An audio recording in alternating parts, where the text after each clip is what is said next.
नाशिक आणि दिंडोरी लोकसभा निवडणुकीसाठी उमेदवारी अर्ज भरण्यास आजपासून सुरुवात होणार आहे। दुपारी 3 वाजेपर्यंत अर्जाची विक्री तसंच अर्ज भरता येणार आहेत। या प्रक्रियेसाठी 3 मे रोजीची मुदत उमेदवारांकडे आहे। मात्र त्यातील शनिवार, रविवार आणि 1 मेची सुट्टी पकडता उमेदवारांना फक्त 5च दिवस मिळणार आहेत। जालन्यात बोहल्यावर चढण्याआधी नवरदेव आणि नवरीनं मतदानाचा हक्क बजावला। नीता आणि रविकुमार यांचा आज विवाह आहे। दोघेही गावातीलच असल्यानं दोघांनीही एकाच बूथवर मतदान केलं।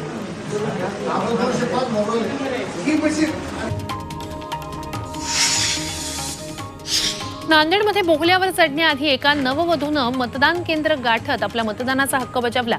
नायगाव तालुक्यातील बरबडा इथे वैष्णवी लग्नासाठी नटून थटून मतदान केंद्रावर पोहोचली।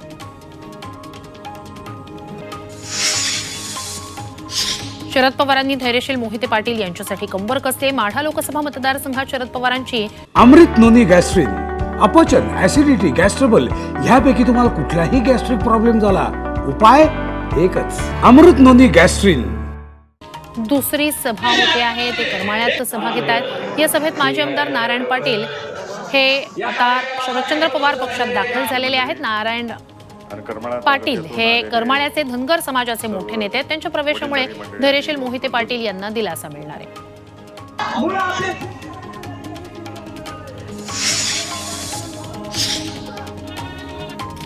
सांगलीत चंद्रहार पाटील आणि विशाल पाटील आमने सामने आल्याचं पाहायला मिळतंय।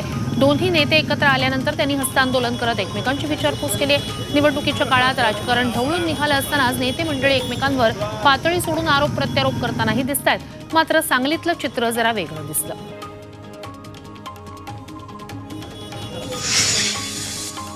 प्रताप सरनाईकांच्या वाढदिवशी त्यांनी लोकसभेचं चित्र असणारा केक कापलाय। त्यामुळे चर्चांना उधाण आलंय। शिवसेनेकडून संभाव्य उमेदवारांमध्ये प्रताप सरनाईक यांचं नाव आघाडीवर आहे। त्यातच सरनाईकांनी लोकसभेचं चित्र असलेला केक कापल्यानं सरनाईकांच्याच गळ्यात उमेदवारीची माळ पडणार का या चर्चांना उधाण आलंय।